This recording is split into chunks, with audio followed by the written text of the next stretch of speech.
Assalamualaikum warahmatullahi wabarakatuh. Hai, kembali lagi dengan saya Anissa Maizar, NPM 2201072001, mahasiswi Prodi Tadbis Ilmu Pengetahuan Sosial, IAIN Metro. Di sini saya akan menjelaskan tentang materi software. Sebelumnya, mungkin software itu sudah pernah kita dengar ya teman-teman, atau kita sering mendengarkan tentang perangkat lunak, perangkat keras, hardware, software. Dan yang kemarin kita sudah membahas tentang tentang hardware, dan sekarang kita membahas tentang software. Yang pertama ada pengertian software. Software atau yang dalam bahasa Indonesia disebut dengan perangkat lunak merupakan kumpulan perintah-perintah bahasa pemrograman yang bertujuan untuk memfungsikan hardware sebagaimana mestinya. Jadi, software itu adalah kumpulan perintah bahasa pemrograman yang bertujuan untuk memfungsikan hardware sebagaimana mestinya. Jadi, kalau dia untuk menghitung, maka softwarenya itu menggunakan penghitungan juga. Setelah itu, ada macam-macam software. Software itu bisa disebut atau bisa disingkat dengan SW ya. SW ini bukan status WA ya teman-teman, tapi ini adalah software. Software ini dibagi jadi 3, yaitu ada bahasa pemrograman, software operasi, dan juga sistem aplikasi atau software aplikasi. Yang pertama akan kita bahas adalah software operasi. Apa sih software operasi itu? Jadi, perangkat lunak jenis ini digunakan untuk mengatur setiap perangkat keras yang sudah terhubung dengan CPU komputer.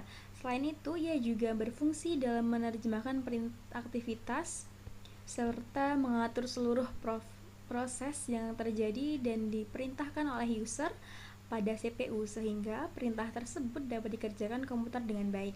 Contohnya, dalam CPU itu terdapat 2 bagian, yaitu ada CU dan juga ALU. CU itu untuk mengantarkan atau memproses, sedangkan ALU itu untuk memproses data tersebut. Jadi semisalnya nih, CU-nya itu membawa surat.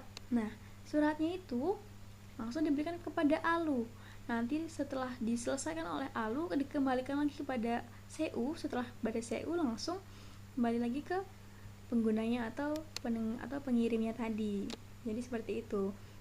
Setelah itu yang kedua ada bahasa pemrograman. Bahasa pemrograman adalah kumpulan perintah-perintah yang bertujuan membuat sistem operasi. Contohnya, terdapat beberapa macam bahasa yang bisa Anda ketahui. Di sini ada seperti Java, PHP, HTML, C++, dan masih banyak lainnya. Bahasa pemrograman itu bisa kita kaitkan dengan pengkodean. Jangan kita cara menuliskan huruf A itu harus menggunakan kode berapa sih. Nah, bahasa pemrograman itu bahasanya ada beberapa tingkatan teman-teman. Ada yang bahasanya tinggi, menengah, dan sampai rendah.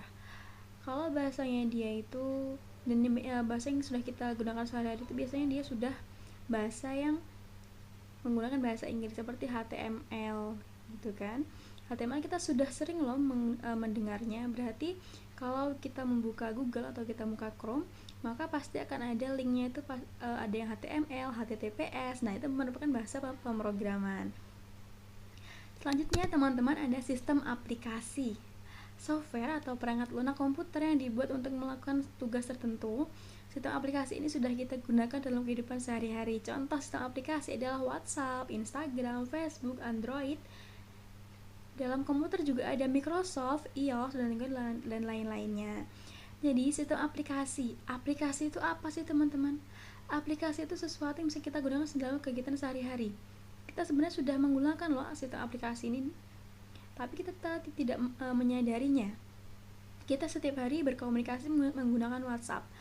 WhatsApp itu merupakan salah satu sistem aplikasi. Dia juga Instagram, Facebook, dan HP kita itu jenisnya Android. Nah, Android itu juga masuk pada sistem aplikasi. Dan dalam komputer itu ada Microsoft. Kita setiap harinya kita menggunakan Microsoft Word, Microsoft PowerPoint, Microsoft Excel, Microsoft Paint, dan lain-lainnya. iOS itu biasanya ada pada HP iPhone. Nah, itu kita juga menggunakannya tuh, tapi sering tidak kita sadari penggunaannya tersebut. Oke, sudah selesai teman-teman. Jadi cukup sekian materi yang dapat saya sampaikan. Apabila ada kekurangan dan tutur kata saya yang salah, saya mohon maaf yang sebesar-besarnya. Saya akhiri. Wallahul muwaffiq ila aqwamit thoriq. Wassalamualaikum warahmatullahi wabarakatuh. Salam sosial.